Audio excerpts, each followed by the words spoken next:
জাফর সরাসরি মাথা উঁচু করিয়া ঢুকে গেছে।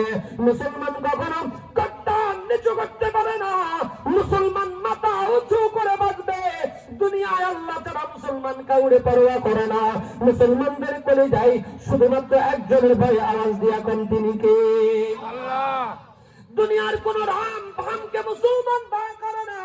এই জন্য দেখবেন কোন আলেম কোন মুসলমান যদি ইসলামের কোন অনুশাসনের পক্ষে কথা বলার কারণে জেলখানায় যায়, ওই মুসলমান ওই আলেম জেলখানা থেকে বের হওয়ার পরে তার ঈমানের স্পিরিট আরো দ্বিগুণ বেড়ে যায়। আওয়াজ দিয়া কোন কথা ঠিক কিনা? আমার ভাইরা, জাফর রাদিয়াল্লাহু তাআলা যখন ঢুকলেন, বাচ্চাকে সিজদা করলেন না, কুর্নিশ করলেন না।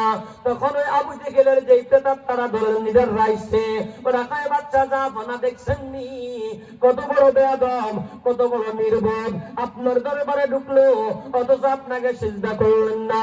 বাচ্চা না যাচ্ছে ডাক দিয়া বলে, জাফর আমার রাজদরবারে ঢুকার একটা সিস্টেম আছে গো, আমার সিজদা করে কুর্নিশ করে ঢোকা লাগে, এটা কি তুমি জানো না?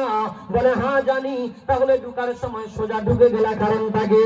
বাচ্চা নাজ্জাশীকে জাফর রাদিয়াল্লাহু তাআলা আনহু বলেন, বাচ্চা আমরা যার হাতে হাত রেখে কালিমা বলে মুসলমান হয়েছে, যার হাতে হাত রেখে ইসলামের সুদা পান করেছি, তিনি আমাদেরকে শিক্ষা দিয়েছেন ওয়াকাযা রাব্বুকা আল্লা তা'বুদু ইল্লা ইয়্যা, যদি গোলামি করতে হয়, যদি সিজদা দিতে হয়, একজনকে দিব, তিনি কে? আল্লাহ ছাড়া কাউকে সিজদা দেওয়া যায় না, এটা আমার নবীর বিধান। এই কথা আল্লাহ তৈরি করেছেন শুধু আল্লাহর সিজদা দেওয়ার জন্য।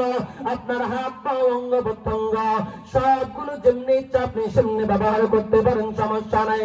কিন্তু এই কপালটা রব ছাড়া কারোর সামনে ঝুঁকানো যায় নাই।